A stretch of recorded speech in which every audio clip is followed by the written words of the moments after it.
Hi, I'm Clinton Jones, Michigan State University College Hall of Fame in football and track and field, and also National College Football Hall of Fame. We were national champions in 1965 and 1966. You're watching Duffy Daugherty's Milestone Minutes with Tom Shanahan. Go Green!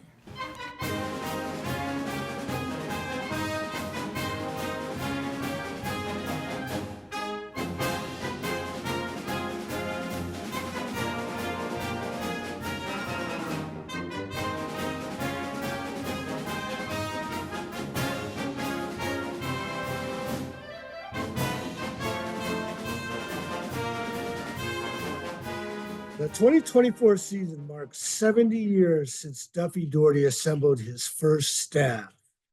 Over the next 2 decades, Duffy's fingerprints leading college football integration are found coast to coast through his assistants and players who became head coaches.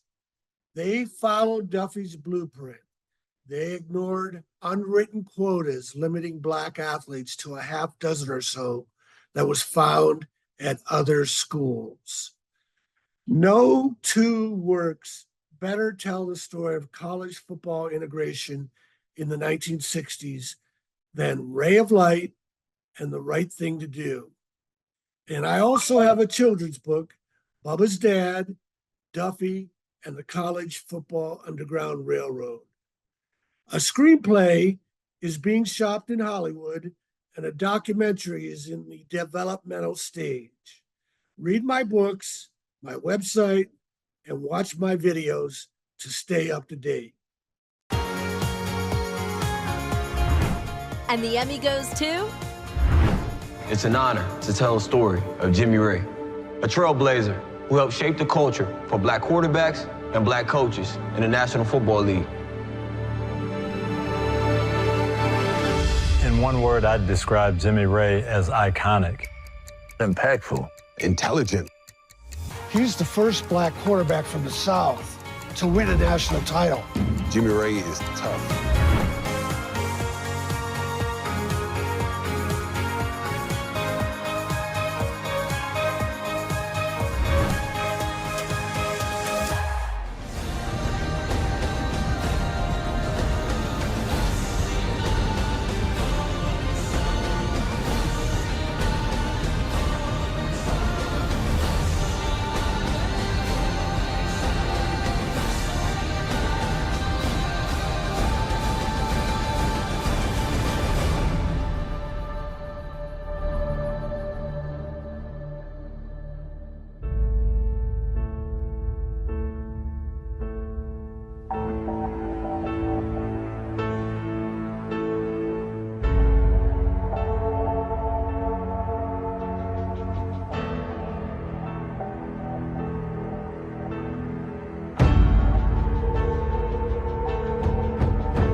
Game Changers of the Century sheds light on how longtime Michigan State football coach Duffy Daugherty and his men from his coaching staff of the mid-1950s leveled the racial playing field in major college football.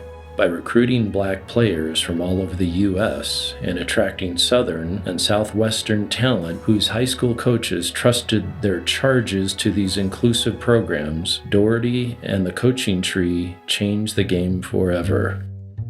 Daugherty not only welcomed high school All-Americans, he took chances on lesser-touted players and black quarterbacks when that was a rarity. Assistants from his early staff went on to head programs at Nebraska, Arizona State, Colorado, Houston, Notre Dame, and Missouri, where they too fielded rosters which were much more diverse than their opposition. Among them were some of the most successful college coaches such as Bob Devaney, Frank Cush, and Dan Devine. Game Changers also debunks prevailing myths regarding racial milestones in collegiate football and provides social background as to what was happening in the country. Game Changers is being produced at a time where the spotlight is on the University of Colorado and head football coach Deion Sanders.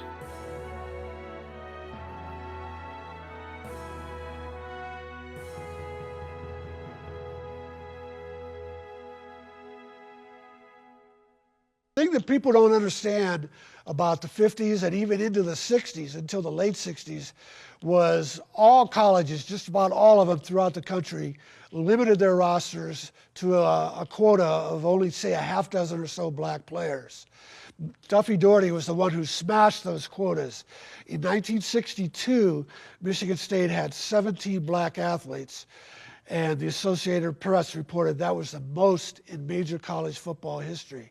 That same season, 1962, USC won the national title with only 5 black players. By 1965 season, Michigan State is on the Rose Bowl with all these black athletes.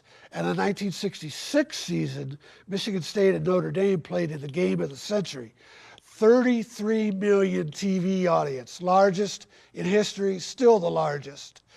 And Michigan State lined up 20 black players, 11 black starters, 2 black team captains voted by a predominantly white team, College Football Hall of Famers George Webster and Clinton Jones, and then Jimmy Ray is the South's first black quarterback from Fayetteville, North Carolina. Across the line is Notre Dame, 1 black player, Alan Page, Pro Football, College Football Hall of Famer, a great one. But that was the difference between Michigan State and the rest of college football. And schools began to notice it with the success Michigan State had. And by the late 60s, USC finally had double-digit black athletes. John McKay recruited his first black quarterback, Jimmy Jones. He never had a black quarterback before, Jimmy Jones. Notre Dame started recruiting more black athletes. There's no question that Michigan State led the way. There's a lot of myths and fiction out there about other schools, but all the facts and all the research show that Michigan State led the way, and I'll put my research up against anybody, anytime, anywhere. Oh, yeah.